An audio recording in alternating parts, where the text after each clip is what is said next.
Tennessee River heading north to Knoxville. And today, we're going to introduce you to the head coach of the Tennessee Volunteers, Josh Heupel. Touchdown, Tennessee! And here they come, everybody sharing in the celebration. What jubilation in Big Orange Country!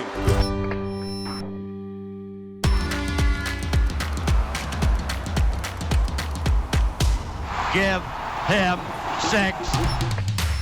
This is the Henley Street Bridge, one of the many iconic landmarks in Knoxville. And on the other side of the river, that's Neyland Stadium. He's on his way to see the Vols play. So am I, come on. Yeah! It's football time in Tennessee. Touchdown! Big lights, big stadium, Cigar! big arenas. Joy and jubilation. It gets no bigger. Tennessee touchdown. This place is massive. 102,000 plus. Wow. Josh Heupel knows how to pack this place.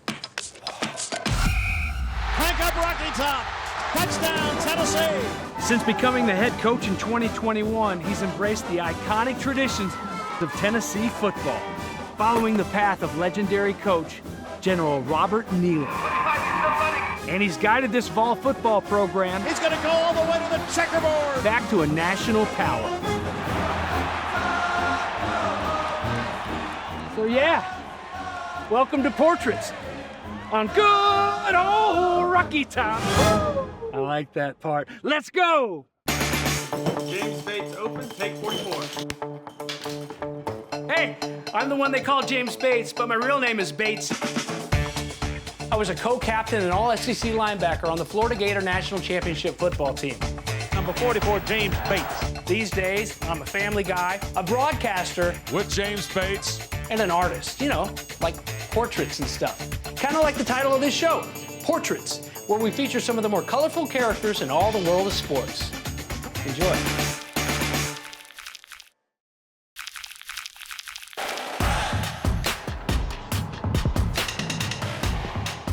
The torchbearer isn't the only thing that's on fire on game day Saturdays here on Rocky Top. The entire Vol Nation is ready to roll. This is where they stand for the Vol Walk.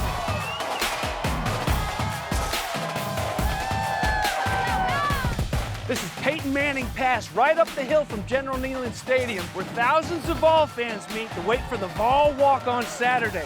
What do you say we go meet the head man, Josh Heupel? Come on.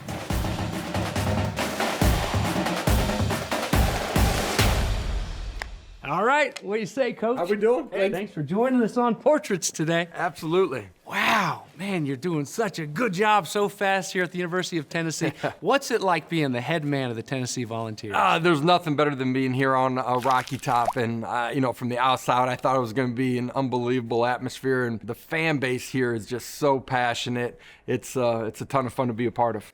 I went to high school about 25 miles up the road, so I know exactly what you're talking about. It's not as diluted as it is in a state like Florida, where you've got the Florida States and the Miamis and, you know, and all the pro teams. Is it as passionate as they come, this fan base? I've been around big ones. This is as good and as big as it gets. Saturdays in the fall, you can see it. But you feel it 365 days out of the year, man. The orange bleeds from corner to corner inside of this state. It's been a lot of fun with our players and our staff, resurrecting the proud tradition that exists here. Well, they're talking about competing to get to Atlanta and play for an SEC championship. They believe they're that good. It's almost like that's the ongoing theme with you and in your life in football. Got to go all these different places to make my way back to OU and then put them back where they belong as well, another passionate, great fan base. One of the great joys for me throughout my entire career have always been a part of building something. Love the focus, love the attention to details. You get a chance to build it from the ground up. That resurgence, that energy, it doesn't exist when you're trying to sustain something when you take it over. And that's part of the reason that I wanted to be here, and it's bigger and better than I ever even anticipated. All the little things are gonna add up. We're good enough every freaking week. We came walking down in our version of the Vol Walk. when it's jam-packed on each side, those first couple strolls down Peyton Manning Pass, what's that like? Everybody here talks about wall walk. As soon as you get on campus, and you're not gonna believe what it's like. And I was a little bit skeptical. I've been around other programs. Everybody's got to walk to the stadium. I figured they were all kind of the same. It's not the same. This is bigger and better than anywhere in the country. There's truly 40,000 people there. I get goosebumps just thinking about it right now.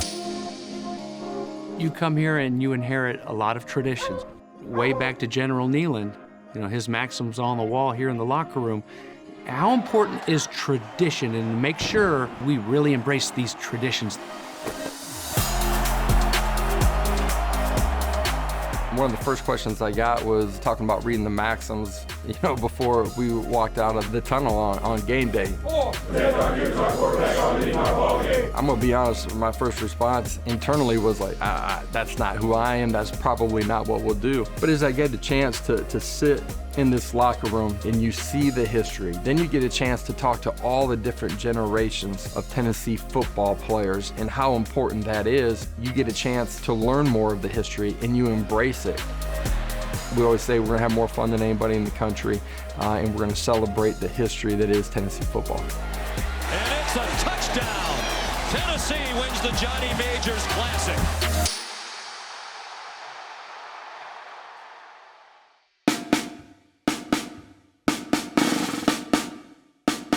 Rocky Top, you'll always be.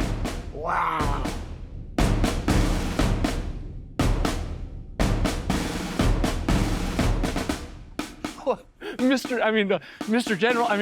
General Neyland, it's an honor, sir.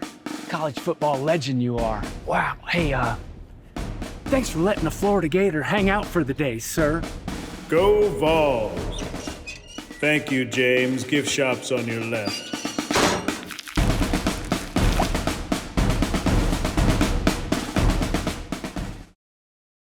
In my Tennessee mountain home. Dolly sings it just a little bit better than I do, right, Dolly? That's right, Sevierville, Tennessee, now 30 minutes east of UT, and home to the legendary country music star, also home to our high school. I went to the same high school as Dolly Parton, Sevier County High School, right up the road. Come on.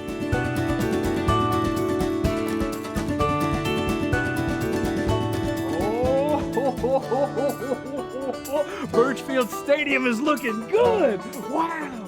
Yep, played my high school ball right here for the Smoky Bears, baby. My dad was a linebacker at the University of Tennessee, and then he was a GA there, and then he came over here to SEHS, and he was the head football coach. It was his first real coaching job. Our Tennessee football ties run kind of deep, really, in the family.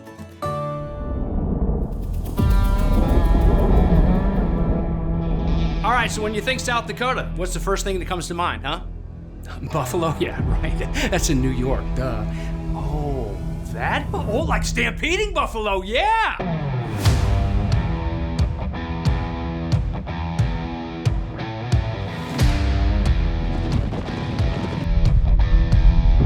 Oh, that's impressive. Those big guys can move, huh? Maybe that's a little bit of the inspiration for the run and gun. All right, let's step back a little bit and tell us about Aberdeen. Aberdeen, South Dakota. Growing up, small town, 25,000 people, everybody kind of knew everybody. My family being involved in teaching and coaching, I felt like I kind of was connected to everybody in the community, and everybody knew who I was. They'd help me out. It was just a lot of fun, a small town feel, a lot of people that played such a vital role in me developing as a person and as a player in all the different sports that I played. It's a place that's had a huge impact on me and still does today. When you leave Aberdeen, when it comes time to leave Aberdeen, you had a few options, but you decided to head out to the Beehive State. Take us through that, because that's an interesting journey. Coming out, I had offers from essentially some group of 5 type football teams. Weber State was the place that offered me the best opportunity, playing the quarterback position, what they were doing on offense. Felt like that was the best place for me to continue to grow and develop as a player. So Left South Dakota, went over to Utah and had a great experience there. Josh's time in Utah, it wasn't without turmoil. He suffered an injury right before the 1998 season, so he decided to transfer to Snow College, a JUCO. But he earned All-American JUCO honors, and it caught the attention of a big-time college program. Oh, you better believe it. Yep, Boomer Sooner came calling in 1999. But it was his offensive coordinator who had a lasting influence on Heupel. Yep, the Pirate himself, good old Mike Leach. I don't know that there's enough paint to capture all that is the personality of Coach Mike Leach. You know, I hope there's Bigfoot. I don't think there is. If Bigfoot had a kid, would you recruit him? Would you think he'd be a pretty good football player? Yes, I'd recruit him. He'd either be an O lineman or he might be a D lineman, depending how he ran. Let's go see if we can't find some of our own treasure today.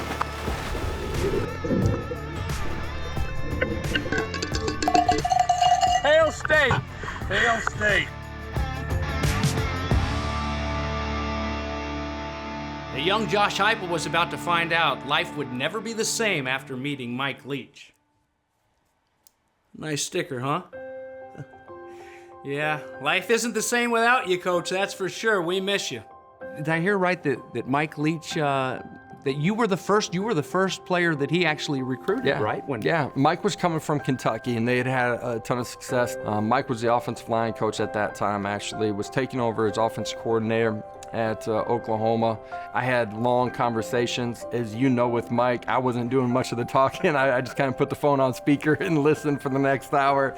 In my mind, he was ahead of his time, playing the game out in space. It was similar to what I was doing previously at the junior college.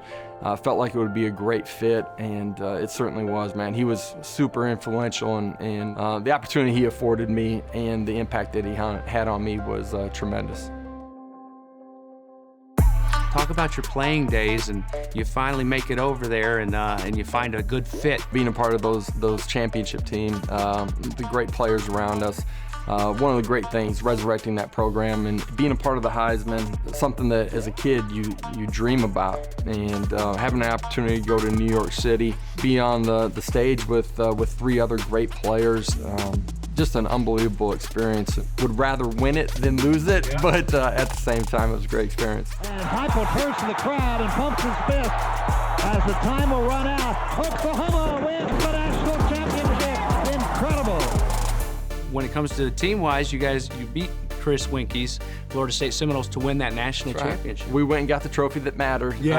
But what a great way to finish off that season, culminating with winning a national championship. Great coaching, great players, guys that had a huge impact inside of the game of college football. A bunch of guys who went on and had successful careers in the NFL too. It's really a fulfillment of a dream of being able to be the head football coach at a university where you have a chance to compete for championships. They are a big play offense. They want to start fast. Snap after snap, right down the field they come. Bouncing around South Dakota all the way out to Utah and Missouri in there and Norman, Oklahoma, and then you get a chance to run the show. Talk about being a head coach for the first time at UCF. It was a ton of fun taking over that program. Great fan base, the energy that resided in the city of Orlando, the excitement that surrounded the program, the guys that were in the program, great guys that had a huge impact on me and helped me grow as a head coach, but just a coach in general, and so much fun down there.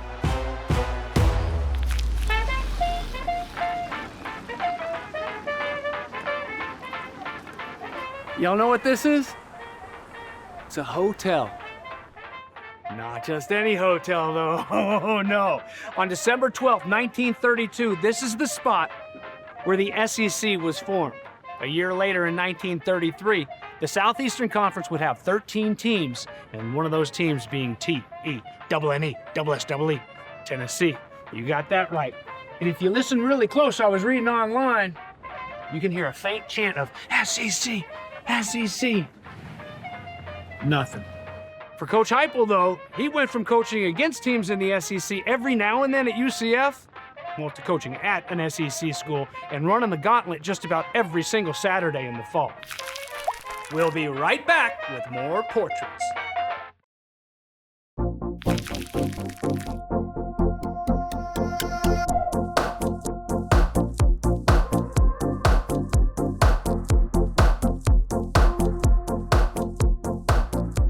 It's like totally 80s around here, isn't it? You know, in 1982, Knoxville hosted the World's Fair.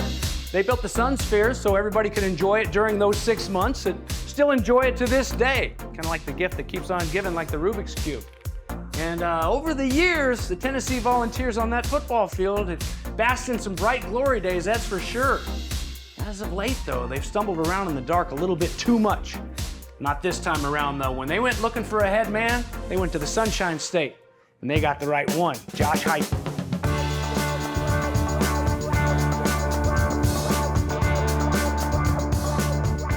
Without further ado, I'll turn it over to the guy you guys want to hear from today and introduce your new head football coach, Josh Heupel.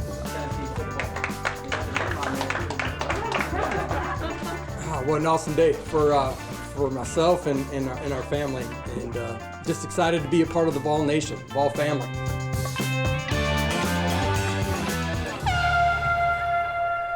Here we go! One's up, two's behind! Three shadow, let's roll!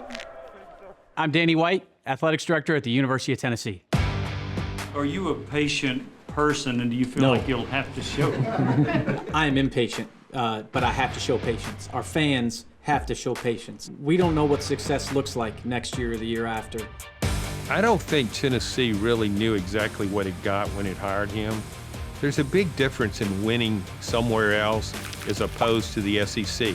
So until you do it in the SEC, there's going to be skepticism. And just what did the Vols get in Heupel's first year? How about 7 solid wins, doubling the win total from the previous season? It was one small step to calm the skeptics, leading to a giant leap in year 2 to the top of the SEC, finishing with 11 wins, including a 31-14 victory over Clemson in the Orange Bowl. It was the first 11-win season for Tennessee's football program in 21 years. Needless to say, it was a Tennessee turnaround that no one expected to happen that quickly. We never placed a ceiling on what we could do. What you put into it, it's what you're going to get out of it. And so we do have an expectation of us being the best football team on that field every Saturday afternoon. I've never walked out, our players have never walked out of this locker room not thinking that they were going to win. You got to work to expect in the fall, man. Today's a work day. Let's go win today. Christian, watch that left hand at the end. Orange, let's go, baby. Red zone. Nothing but stop. Be violent with it, T. Be violent. Keep destroying that line of scrimmage, 5-1. Good. Springs up. Good job, D. Got it, baby. Good job, D. Great job today. Omari, give him a break. Let's roll, baby. Tennessee. It's been fun watching how much progress they've been able to make over the last 2 years. There's a reason why the Tennessee program's on the rise. This place was revitalized almost immediately. He's a tremendous person and a really tremendous football coach. Have you had fun? I mean, it sure looks like it from the outside looking in. All right, here we go. Box security, job security.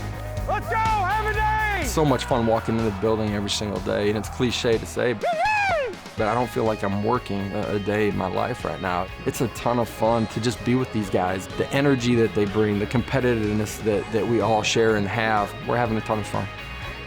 You come from a family of teachers, and that seems to me like that's really where you get excited, is to be able to be out on that practice field and to teach these young men how to become better people and better football players.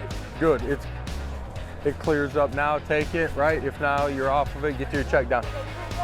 Coaching is teaching, and I come from, as you mentioned, like a lineage of teachers, and to me, that's what this game is all about. You got to fight to stay tight at the end. You got to face tight. You got to fight to stay tight at the end. I love football. I love the X and O's. I love the challenge of game day, but having the chance to teach these guys the game is where I'm most comfortable, but also one of the great joys. Good, Deshaun. Good patience, good timing, 2-5. How did it go down to change that mindset and change that culture in this locker room? Growing up, seeing the history of this program, seeing a lot of the great players, then having been here on the opposing sideline and seeing what game day looked like, huge part of why I wanted to be here. And building a culture of who and what we're going to be, the way that our players have bought into it and our staff is connected with each other.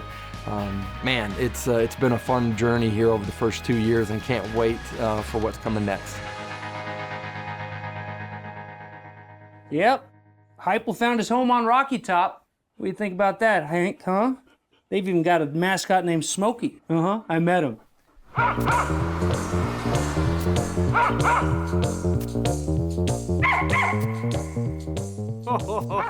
How about this? An opportunity to interview Smokey.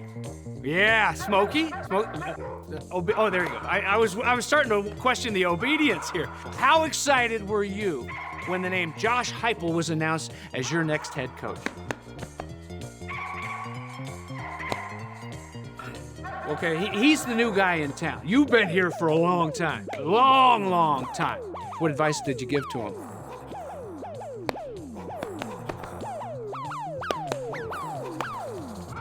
Hey, I want to try this. If I scratch your belly. Yeah! Look at that! It works! Do it again, do it. See, it works for all dogs.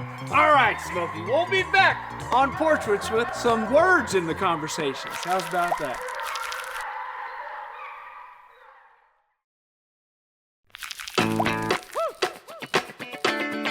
Plenty of orange in a Josh Heupel painting these days, that's for sure. Hey, Hank! Hank, I'm finishing up this Josh Heupel painting. You want to help me, buddy? I've been in the doghouse with Hank ever since I got back from Knoxville. Spilled another dog on me.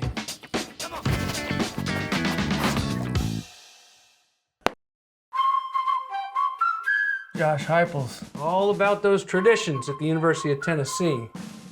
And he knows as well as anyone, you can't talk Tennessee football without the general, Robert Neyland. Neyland gets the label general not only for his playing days at Army, but his service in World War II, when he left as Tennessee's head coach to serve his country from 1941 to 1946. Astute Vol fans will realize that he made this sacrifice 1 year after winning his second national championship with UT. When the general returned, he would get the Volunteers 2 more titles in 1950 and 51 before stepping down for the final time in 1952. Yeah, but it's not just all the wins and all those trophies. It's the way that General Neyland prepared his team that lives on in Tennessee lore. Does it surprise you? An Army man, so many rules? All right, Coach, so game maxims going way back to General Neyland. Obviously, this is important. It takes up a large wall here in your locker room. This is what we do. We say a prayer and we go through the maxims before we take the field. First one, the team that makes the fewest mistakes will win. The second one, play for and make the breaks, and when one comes your way, score. 3. It's the first game of the place go against you. Don't let up. Put on more steam. 4. Protect our kickers, our QB, our lead, and our ball game. 5. All option cover, block, cut, slice, shoot, and tackle. This is what it is. 6. First kick again. Here's what the race made. 7. Carry the fight to our opponent and keep it there for 60 minutes. General Neyland has meant so much to this program and continues to you guys right here before every game. Yeah, his impact is felt in everything that we're doing. It's not just a name on the stadium, it's in the fabric, the DNA of the Tennessee football program. It's something that our players live by, but our fan base does too.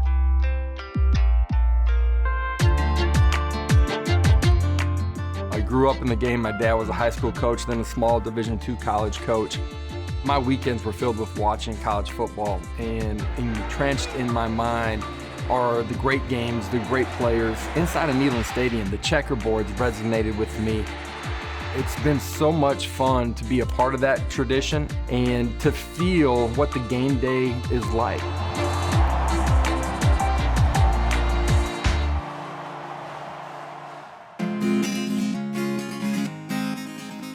The fabled story goes back to the man Neyland Stadium was named after. Shield-Watkins Field was built in 1921, holding a grand total of 3,200 people. And that same year, Ayers Hall was built on the Knoxville campus. Check out that checkerboard design up there on the university's most well-known building. Let's checkerboard it out. Come on.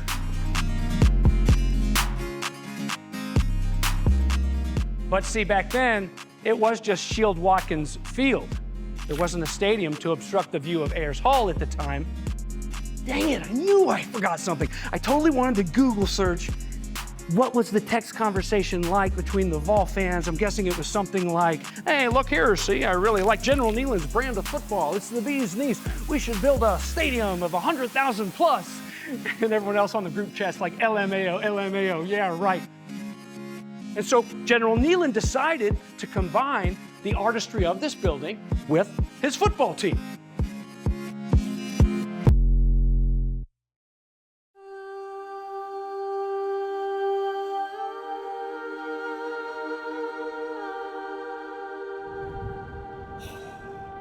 This is awesome. So legend has it that Coach Neyland would tell his Vols offense when they were coming this way towards Ayers Hall, don't stop till you reach the checkerboard, and then do it again, and do it again. Charge the checkerboard became the rallying cry. It kind of gives Checkered Neyland a whole new meaning, doesn't it?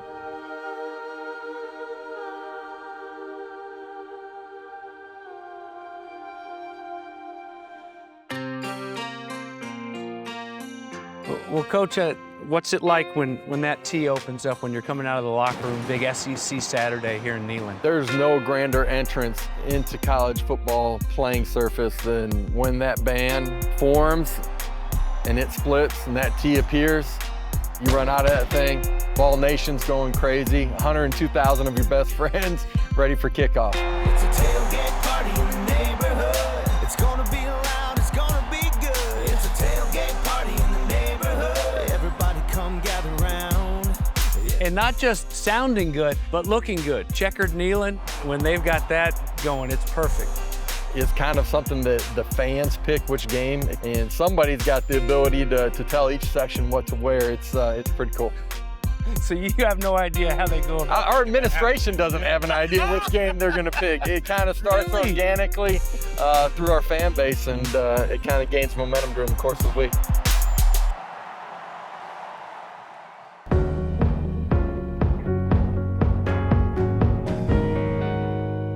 Yeah, Neyland Stadium is something special for sure, but not all are welcome there. No, in the 90s, if you were a Vol fan, you didn't want to see Spurrier or Warfel or me. Peyton Manning under center. Pressure and almost picked off. In fact, it is caught, intercepted by Florida. James Bates. What a sweet pick it is for James Bates, who grew up right here in the Tennessee area. Yep. That right there was Peyton Manning.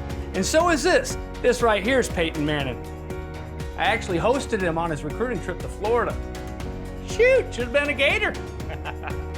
You know, for the longest time here in recent years, it was Alabama that the Vol fans didn't want to see on that opposite sidelines. No, not Nick Saban, not in Neyland, not over there. Yeah. After 15 years of anguish at the hands of Saban's Crimson Tide, Josh Heupel and his Tennessee Vols were ready in 2022 when the calendar flipped to the third Saturday in October. More on that epic outcome when we return to Portraits.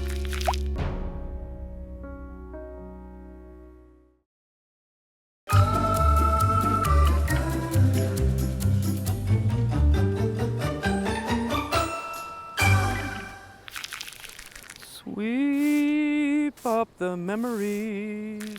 Just doing my part to help keep such a fine place like Neyland Stadium. What? Are you kidding me? No way! Wow. Well, here's the better times for the Volunteer Nation.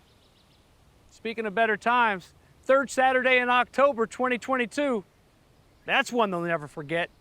Hey, let's go! Let's go, P-Wolf! As we got ready for that week, I felt like it was important for our football team to understand that I believed in I expected to win. Hey, you got them today. And we talked about 3 different types of teams, those that hope, those that believe, and then those that expect. Today's a work day. Let's go win today. Let's go, happy day.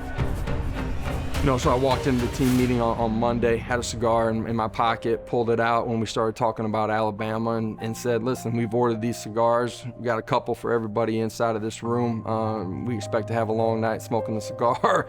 And just creating an expectation for that week because of who we were and what we were doing. And it is football time in Tennessee. It was an orange out, so everybody's in orange. What an electric atmosphere, and the way that our program competed all day long. Both teams undefeated as they match up in this game. It took every second of that game to be decided. Bam! He's in for a Tennessee touchdown. That's one of the great things about that game is that there was back and forth. From early in the ball game, us jumping out. He's going to go all the way to the checkerboard. Touchdown, Tennessee! Fourth quarter, we mishandle a handoff. They scoop, they score, they go up on top. They put a drive together. We're able to hold them on 3rd down. Force a long field goal. They miss it. Now there's 16 seconds left on the clock. We got 40 yards to go to have something, but we're prepared for these opportunities. Not quite in the middle of the field. 2 great catches, 2 great plays, put us in field position. McGrath to win the game against Alabama. Kick is knuckling toward the upright, and it's good! Chase McGrath wins the game for Tennessee. And here they'll come, everybody sharing in the celebration. The student section mobbing the field. Well, it was just an explosion of emotion. What jubilation in Big Orange Country. But we had people eating turf, grown men bawling, crying. I don't know if I've ever seen so much cigar smoke in my life. They were polluting the atmosphere with all those cigars. Everybody was in on the cigar game. One of the great pictures, there's an aerial of all the fans being down, and you can see the smoke from all the cigars lifting out of the stadium. It's one of the great memories inside of my career.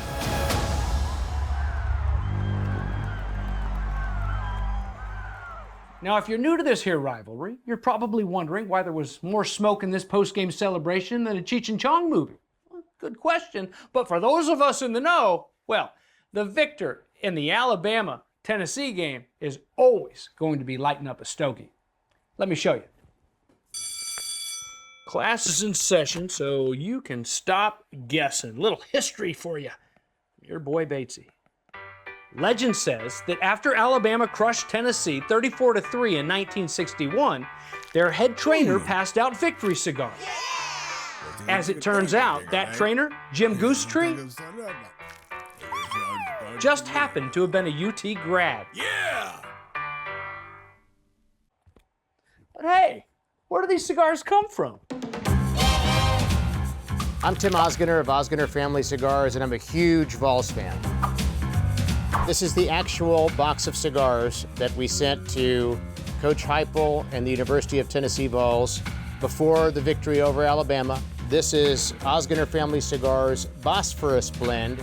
I grew up with my dad on Saturdays watching Tennessee play. So it always meant a lot for me to have the Vols representing our state of Tennessee.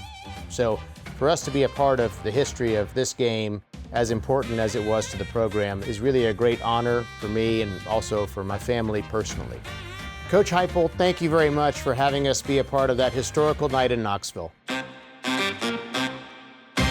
We talked to Tim Osgener, big Tennessee fan, as you well know, and he's so fired up about you. And I know he's given you quite a few, but he wanted us to give you one more. I'll take one more, and hopefully there's more to come. What a fun tradition to have that as, as a nice celebration, and to be able to kind of dangle that carrot, dangle that cigar, if you will, in front of your football team. One of the most unique ways to celebrate a win in a historic rival here inside of college football. That was a fun night. But while kneeling was going up in smoke, the goalposts were coming down. Muy loco. Place was crazy. All those Vol fans just swarming the field, ripped down the goalposts, marched it right through the gate and out of the stadium. All the while singing Rocky Top as they marched down Neyland Drive. This is crazy. Part of them came down the hill from Neyland to the Tennessee River, where they were heaved into the water. It was total chaos. You think they're still there? More portraits when we return.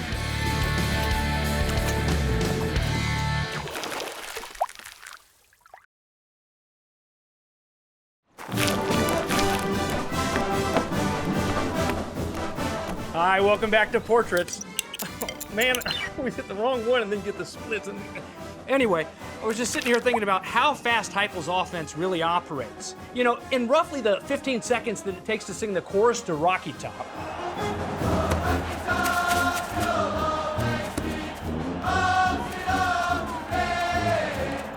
That Heupel team can line up, run a play, line back up, and get ready to snap the ball again. During this absolute flurry of activity, they might substitute and get another play called, and the quarterback has to read the defense. Talk about timepiece precision. Actually, in the amount of time it's taken me to explain this all, you might even, how's about a little John Ward, guys? Can I get some? Give him 6. That's nice, yeah. They might have even scored a touchdown. Single coverage beaten again. All the way to the goal line goes Tillman. Tennessee is an explosive, exciting offense with their head coach, Josh Heupel. Throws, end zone, touchdown!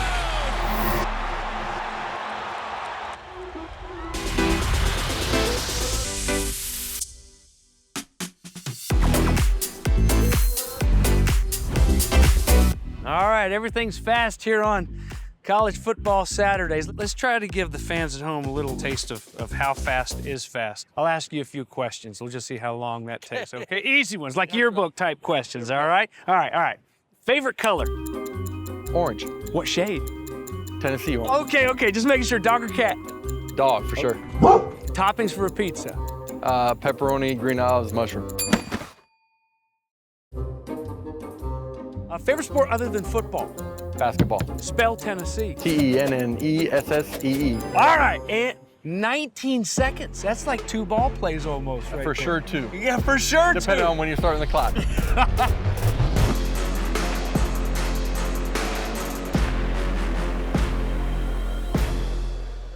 What's it like at practice in the meeting rooms and sitting there getting ready for these games with Coach Heupel? Because he's smart. He's a quarterback-minded guy. Oh, let's go, Cole. Left side, let's go. Learning from Coach Hype, you should already know the game plan. Let's go, offense. We prepare for the things that we don't even expect, so that's part of the whole offense. It seems to me, as important as it is to be a part of this offense, yeah, you got to be strong. You got to be in good cardiovascular shape. Yeah, you got to have that win. Huge running lane. First down and more for Milton. There he goes at the 30. They won't catch him until the last second.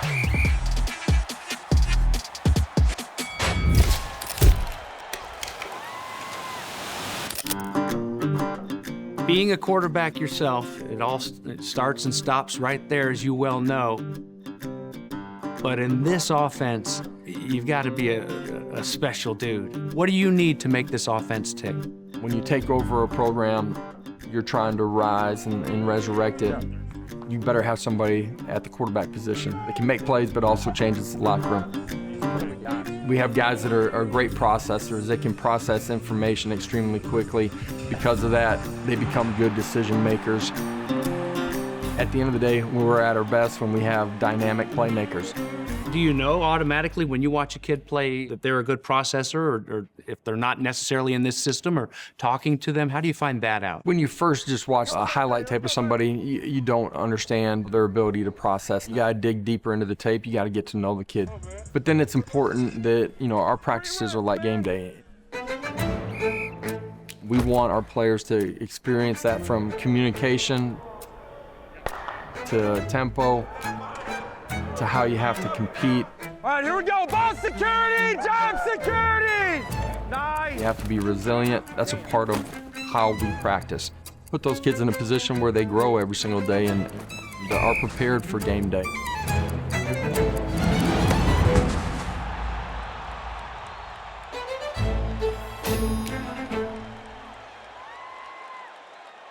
Hendon's a dynamic playmaker. We're where we're at in part because of Hendon Hooker. We're not where we're at without him. Joe Milton as the guy that helped support Hendon and has taken over that ownership inside of this locker room. That's where champions live.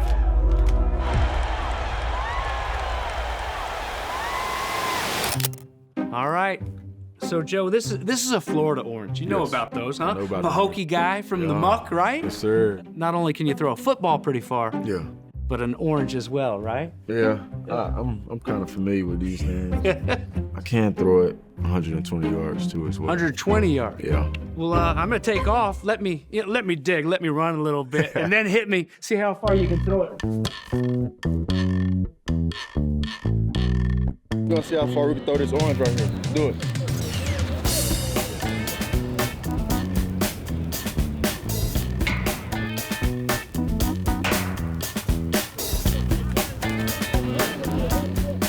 No way. Here it comes. Whoa. Wow. How about that? I don't know how many miles it is, but I know it's an 8-hour drive. It's got to be some kind of record. Bates, you got 10 seconds to get the break. Okay. Hey, coming at you next on Portraits, we're going to hit the big orange caravan with Coach Josh Heupel. He's going to sign autographs to talk Tennessee football and more Tennessee football, and then we're going to get into the fantastic game. That was close. Shoot. You guys take a break. I need more practice. Don't give me number one. Don't give me number one. No crack. Don't do Kate. Big orange caravan.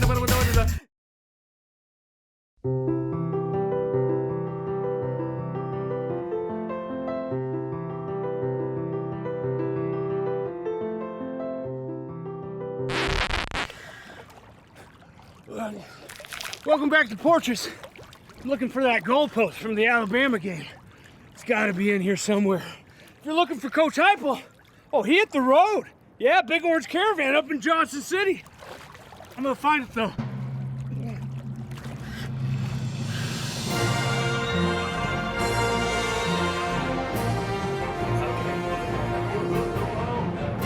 The Big Orange Caravan is a spring tour that rolls into a few different cities in the Volunteer State.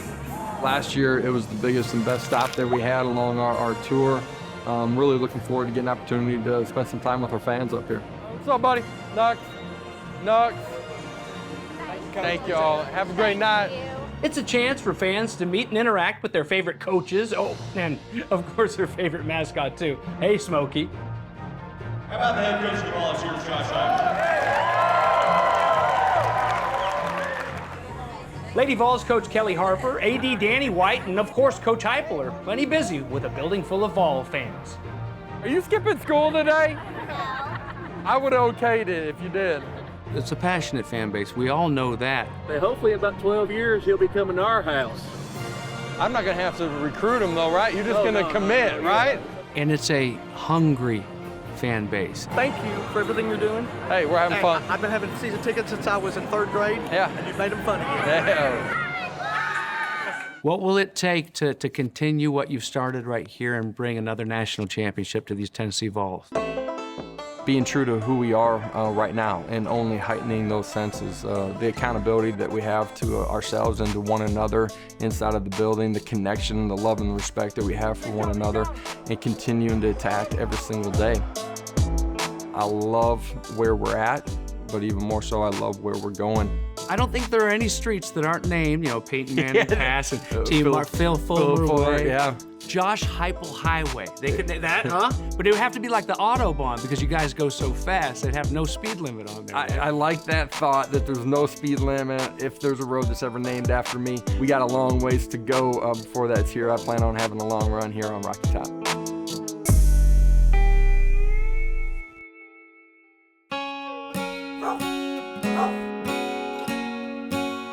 I really did have a good time up there. And to be honest, I almost wish that I wouldn't have enjoyed my visit with Coach Heupel.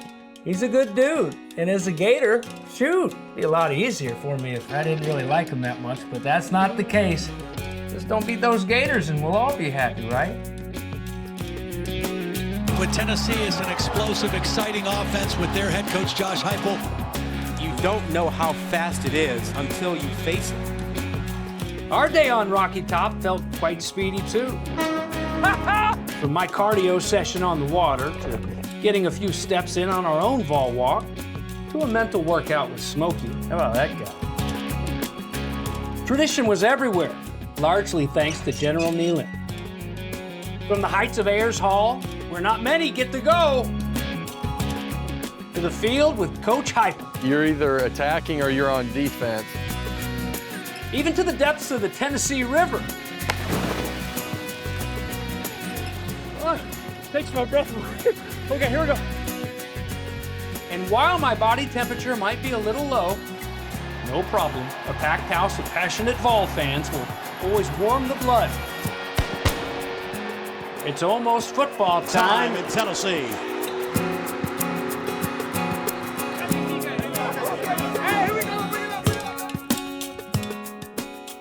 So, maybe it's not beating your rival that you'd lost to for 15 straight years. But I'd say that show was pretty good. Cigar worthy even. We'll see you next time on Portraits.